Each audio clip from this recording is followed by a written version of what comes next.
नमस्कार दर्शकों, आप देख रहे हैं हिंदुस्तान की हकीकत चैनल की तरफ से देश की आशा बहनों की खबरें। मैं हूं कृष्ण कुमार।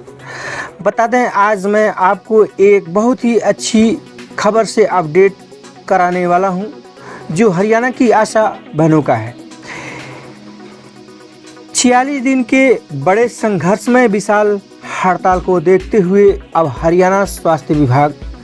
मान गया है कि इनकी जो मांग है जायज़ है, इन्हें हक मिलना ही चाहिए। इसके लिए आशा यूनियनों के साथ विभाग के जिम्मेदार पदाधिकारियों ने वार्ता भी किया है। आइए आपको दिखाते हैं हरियाणा के आशा यूनियन संघ की राज्य महासचिव सुनीता जी और राज्य अध्यक्ष सुरेखा जी ने बताया है स्पष्टतः क्या क्या वार्ता हुई है। सभी दर्शकों से निवेदन है कि इस खबर को देखने के बाद लाइक शेयर जरूर करें, ताकि खबर वायरल हो सके,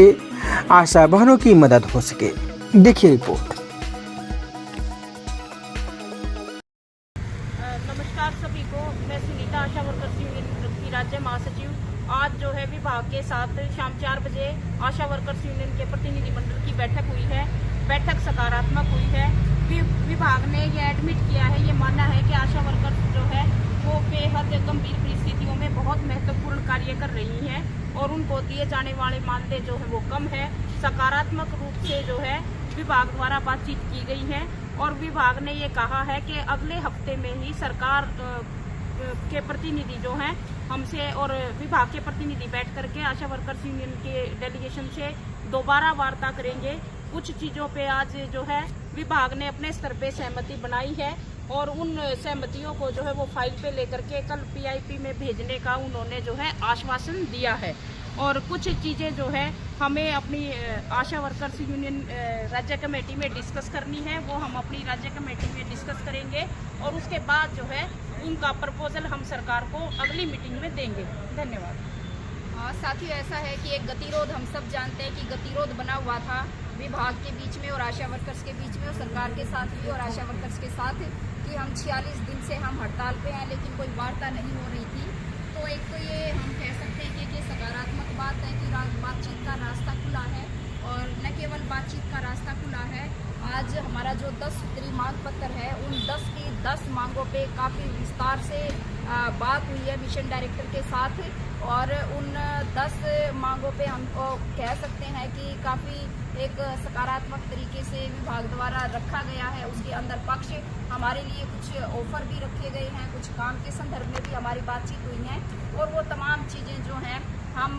बाकी तमाम आशाओं की सहमति से वो जो अपनी लेके आएंगी राज्य कमेटी, जो हमारी मेंबर हैं उनसे पूछा जाएगा, वो अपने ज़िले के लोगों से वो अपना राय मशवरा बना के जो आएंगे, हम राज्य कमेटी की मीटिंग करके उन तमाम चीज़ों पे जो विभाग के साथ बातचीत हुई है हम उन मसलों पे बातचीत करेंगे और बातचीत करके हम भी किसी एक निष्कर्ष पे पहुँचेंगे जो बातचीत आज हम विभाग ने हमारे साथ की है। दूसरा ये भी कहा गया कि ये तमाम जितने ऑफर हैं उनके बारे में भी, जो हमारा 10 सूत्री मांग पत्र था उसके बारे में, चाहे उसमें रिटायरमेंट बेनिफिट का मसला हो, चाहे वो ऑनलाइन काम का हमारा मसला हो, चाहे उसमें हमारे जो बाकी के काम है उसका जो कटा हुआ हमारा 50% इंसेंटिव था उसके बारे में भी बातचीत हुई है। हालांकि उसके संदर्भ में फिर भी ये मानने से इनकार ही किया गया कि हमने कोई कटौती की गई है। आखिरकार वो इस तरह से स्वीकार किया गया कि पहले से ही राज्य सरकार क्योंकि आशा वर्कर्स का पैसा बढ़ा चुकी थी और इसीलिए जो है 50% की कटौती 2019 में जब बढ़ोतरी हुई है तो उसको कटौती कहा गया है। तो इस तरीके से हम ये कह सकते हैं कि उसको भी विभाग ने एडमिट ही किया है, रिटायरमेंट बेनिफिट के बारे में भी और तमाम चीज़ों के बारे में, यहाँ तक कि जो हमारा किराया भाड़ा पीएचसी सीएचसी पे जाने में लगता है उसके बारे में, जितना हम काम कर रहे हैं हम वो सारे अपने रजिस्टर लेके आए थे। हमने मिशन डायरेक्टर सर को वो सारे रजिस्टर अपने दिखाए हैं कि किस तरीके से हम काम करते हैं। जो पहले से हमने काम किए हुए हैं, चाहे वो टीबी के सर्वे का मसला है, चाहे वो एनसीडी के सर्वे का मसला है या आयुष्मान भारत के जो कार्ड हमने बनाए उनका मसला है, वो जितने काम हमने पिछले समय पे किए थे और जिनका पैसा नहीं दिया गया उसकी भी डिटेल देने के लिए कहा गया है कि उसकी डिटेल जो है हम एक बार मंगवा लेते हैं और जो भी पिछला पैसा नहीं दिया गया उसको भी हम देखते हैं और सारा पैसा उसको भी रिलीज करने की कोशिश की जाएगी। तो इस तरह से हम ये कह सकते हैं कि हमारे जो 10 मांगे, उन 10 मांगों पे बातचीत हुई है और हम ये उम्मीद कर सकते हैं कि हमारी 46 दिन की हड़ताल जो है वो अब रंग लेके आ रही है और हम सफलता की तरफ बढ़ रहे हैं। अगले सप्ताह एक तरह से चीफ सेक्रेटरी, मुख्यमंत्री के चीफ सेक्रेटरी के साथ बातचीत होने के संदर्भ में प्रस्ताव दिया गया है। हड़ताल के संदर्भ में भी हमसे पूछा गया था कि क्या अब आप हड़ताल खत्म कर देंगे। वो हमने बता दिया, हमारा आंदोलन जब तक सरकार द्वारा कोई सही सकारात्मक घोषणा नहीं की जाती है, एक सही